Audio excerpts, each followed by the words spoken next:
منتخب موضوع کو ہم زیر بحث لا کر غامدی صاحب سے اس کی توضیح طلب کرتے ہیں. حدیث بھی زیر بحث آتی ہے اور آپ لوگوں کے سوالات بھی. آج جس موضوع کا میں نے انتخاب کیا ہے وہ شب قدر کا موضوع ہے. قرآن مجید میں سورہ قدر کے اندر ارشاد فرمایا گیا ہے، ہم نے اس قرآن کو اس رات میں نازل کیا ہے جس میں تقدیر کے فیصلے ہوتے ہیں، اور تمہیں کیا معلوم کہ فیصلوں کی رات کیا ہے؟ فیصلوں کی رات 1000 مہینوں سے بہتر ہے، اس میں فرشتے اور روح الامین اپنے پروردگار کے اذن سے ہر معاملے کا حکم لے کر اترتے ہیں. اس سورہ کے اندر بہت ساری باتیں بیان ہوئی ہیں، ان کی توضیح غامدی صاحب نے اپنی تفسیر میں بھی کی ہے، مولانا امین حسن اصلاحی نے بھی کی ہے. کچھ چیزیں میں یہاں پڑھ دیتا ہوں، باقی گفتگو میں زیر بحث آئیں گی. غام صاحب نے لکھا ہے کہ انّا میں جو زور تاکید ہے اس سے یہ بات نکلتی ہے کہ یہ کتاب اس کے پیش کرنے والے کی ذاتی اپج کا نتیجہ ہے، نہ اس میں کسی شیطانی تحریک یا وسوسے کا کوئی دخل ہے جیسا کہ اس کے مخالفین سمجھتے ہیں، بلکہ یہ اللہ تعالیٰ نے اپنی جانب سے خلق کی تعلیم و ہدایت کے لیے اتاری ہے، کسی دوسری طاقت کو اس میں کوئی دخل نہیں ہے. اس سورہ کے اندر جب یہ فرمایا گیا کہ تم کیا جانو کہ یہ رات کیا ہے، اس پر توضیح کی ہے کہ کسی چیز کے ہول یا اس کی عظمت کا تصور دلانے کے لیے یہ اسلوب قرآن میں جگہ جگہ اختیار کیا گیا ہے. یہاں اس سے مقصود شب قدر کی عظمت کی طرف توجہ دلانا ہے، یعنی یہ ایک ایسی رات ہے کہ کوئی شخص اس کی عظمتوں اور برکتوں کا کما حق کہو اندازہ نہیں کر سکتا. جب یہ بات فرمائی کہ یہ 1000 مہینوں سے بہتر رات ہے تو اس سے کیا مراد ہے؟ ہم سب لکھتے ہیں یہ تعبیر بیان کثرت کے لیے، اس سے مقصود یہ بتانا ہے کہ اللہ کی طرف سے امور مہمہ کی تنفیذ کے ساتھ خاص ہونے کی وجہ سے جو رحمتیں اور برکتیں اور قرب الہی کے جو مواقع اس ایک رات میں حاصل ہوتے ہیں وہ 1000 راتوں میں بھی حاصل نہیں ہو سکتے. اس میں شبہ نہیں کہ اس رات میں جو فیصلے ہوتے ہیں وہ رحمت و نقمت دونوں طرح کے امور سے متعلق ہیں، لیکن چونکہ اس ذات کی طرف سے ہوتے ہیں جس کا ہر فیصلہ رحمت و حکمت پر مبنی اور سراسر عدالت ہے، اس وجہ سے باعتبار نتیجہ یہ ہر لحاظ سے مبارک ہے. سورہ دخان میں اسی وجہ سے اس کو لیلۃ المبارکہ بھی قرار دیا گیا ہے. غام صاحب سے کچھ سوالات پوچھتے ہیں اس حوالے سے، اور پھر سورہ دخان کی اس آیت کا بھی ہم انشاءاللہ مطالعہ کریں گے. غام صاحب آغاز کرتے ہیں. سب سے پہلے ایک بات بیان کیجیے گا، پورے قرآن مجید کو جب ہم پڑھتے ہیں تو اس سے دین کا، مذہب کا ایک مزاج سامنے آتا ہے جس میں ہر چیز ایک عمل اور ایک نتیجے کے ساتھ جڑی ہوئی ہے. یعنی اللہ تعالیٰ نے شریعت دے دی ہے، قائم بالقسط رہنے کا حکم دے دیا ہے، لوگوں کو بتا دیا ایمان کے تقاضے کیا ہیں.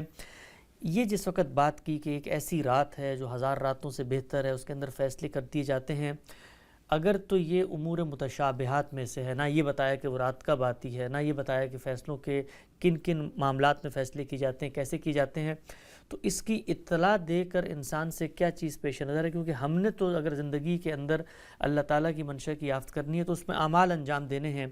بظاہر یہ کہ جی کوئی خاص رات ہوگی، اس کو آپ نے ڈھونڈ رہے ہیں، اس میں کسی کی لاٹری لگ گئی، اس کو وہی رات مل گئی، اس کے نتیجے میں اس کو پتہ نہیں کیا کیا حاصل ہو جائے گا. تو دین تو پورا کا پورا عمل، صحیح جدوجہد اور آپ کی نیت اور ارادے کے بعد جو عمل وجود میں آتا ہے اس پر جزا کی بات کرتا ہے. یہ خبر دینے کی، اطلاع دینے کی ضرورت کیوں پیش آئی؟ قرآن مجید میں یہ آپ جانتے ہیں کہ 2 جگہ یہ مضمون زیر بحث آیا ہے. ایک اس سورہ میں جس کو آپ نے پڑھ دیا، دوسرے سورہ دخان میں. دونوں جگہ اس کا پس منظر ایک ہی ہے، اور وہ یہ ہے کہ اس کائنات کا نظم جس پروردگار کے ہاتھ میں ہے، یہ کتاب اس نے نازل کی ہے. مخاطبین کون ہیں؟ مخاطبین قریش ہے، دونوں ہی صورتوں کے وہی ہیں. وہ اس کو کائنات کے پروردگار کی کتاب ماننے کے لیے تیار نہیں ہیں. کبھی کہتے ہیں کہ یہ انہوں نے خود افترا کر لی ہے، کبھی کہتے ہیں کسی جن نے ان پر الہام کر دی ہے، کبھی کہتے ہیں یہ شیاطین کا کوئی کارنامہ ہے. اس طرح کی باتیں کہہ کر وہ قرآن مجید کو باتوں میں اڑا دینا چاہتے ہیں. قرآن مجید نے جگہ جگہ یہ بتایا ہے کہ یہ کتاب جس پروردگار کی طرف سے نازل ہوئی ہے اس نے اس کو کس اہتمام کے ساتھ نازل کیا ہے. اس میں یہ بتایا جا رہا ہے کہ جس وقت یہ کتاب آتی ہے تو یہ لوح محفوظ میں ہوتی ہے، یعنی وہاں کسی کی دراندازی کا کوئی امکان نہیں ہوتا. اس کو لے کر جو فرشتہ آتا ہے وہ عرش والے کے نزدیک ذی قوت بھی ہے، مطاع بھی ہے اور امین بھی ہے. یہ صفات قرآن مجید نے بیان کی ہیں. کوئی شیطان کوئی چیز اچک نہیں سکتا. جنات پر پہرے لگا دیے جاتے ہیں، اور اس وقت خود جنات نے شہادت دے دی ہے کہ ہم جب آسمان کی بلندیوں میں جاتے ہیں، اور اس سے پہلے بھی جایا کرتے تھے، تو کہیں نہ کہیں کوئی سن گن لینے کا ٹھکانہ مل جاتا تھا، لیکن اب تو جیسے ہی پرواز کی کوشش کرتے ہیں ہم پر شہاب ثاقب کی بارش ہو جاتی۔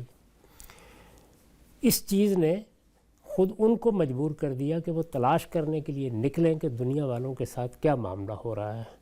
اسی ذیل میں یہ بتایا گیا ہے کہ یہ اس طرح نہیں ہے کہ قرآن مجید کہیں آسمان سے آ رہا تھا، اس کو درمیان میں شیاطین نے اچک لیا، کوئی اللہ تعالیٰ کی یا جبریل امین کی مرضی کے خلاف اس میں چیز داخل کر دی، یا سرے سے کسی شیطانی نے الہام کر دیا۔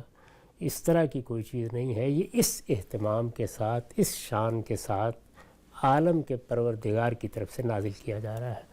اس میں یہ بتایا گیا ہے کہ ہم نے تو اس کے نزول کے لیے جس وقت کا انتخاب کیا وہ وقت بھی ایک ایسی رات کا وقت تھا جس میں ہم بہت بڑے بڑے فیصلے ہمیشہ کرتے رہے ہیں۔